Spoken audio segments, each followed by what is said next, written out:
anesthesia. What is caudal anesthesia? It is another type of conduction anesthesia. ये भी एक type है conduction anaesthesia का, जिसमें हम पर्टिकुलरली एक रीजन या बॉडी पार्ट जो है एनेस्थेटाइज करते हैं। तो इसमें हम क्या करते हैं, इसमें हम ड्रग इंजेक्ट करते हैं। The drug is to be injected in the epidural space near the sacral region, जो कि ऑलरेडी हमने डिस्कस किया हुआ है एपिड्यूरल एनेस्थीसिया। तो अगर देखेंगे हम एपिड्यूरल एनेस्थीसिया जब हम सैक्रल रीजन में देते हैं तो उस चीज़ को, उस एनेस्थीसिया को हम कॉर्डल एनेस्थीसिया कह सकते हैं। और यूजुअली देखा जाए तो ये हम चिल्ड्रंस में देते हैं। Caudal anesthesia is to be given commonly in children's for having inguinal procedures like inguinal procedure है या एरोरेक्टल procedures है, lower extremity surgeries है।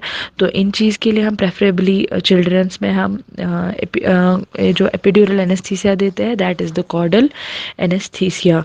तो बिल्कुल सेम ये वही प्रोसीजर है जिसमें कि हम सेम एपिड्यूरल एनेस्थीसिया का प्रोसीजर है जो कि बिल्कुल स्ट्राइल कंडीशंस में किया जाता है, स्ट्राइल टेक्निक्स में दिया जाता है, या बिल्कुल सेफ्टी प्रिकॉशंस लिए जाते हैं फॉर द टेक्निक। और पेशेंट को, लेकिन हम इसमें दो चीज़ें देखते हैं। पेशेंट को प्रोन पोजीशन दे सकते हैं या तो लैटरल पोजीशन दे सकते हैं, जो कि डिफर करता है from the epidural anaesthesia. We can go for the prone position और we can go for the lateral position.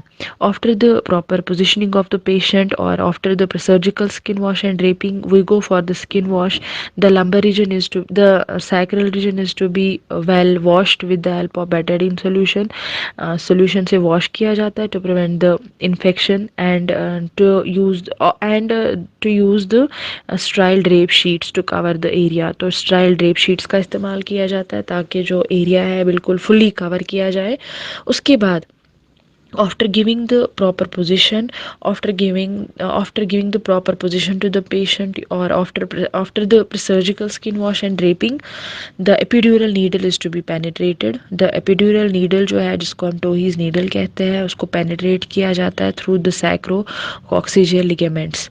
तो सैक्रोकॉक्सिजियल लिगामेंट्स से नीडल को क्रॉस किया जाता है, covering the hiatus created by unfused S4 S5. These are the unfused vertebrae S4 and S5। Lamina होता है जो जहाँ से कि हम ये एपिड्यूरल नीडल को क्रॉस करते हैं।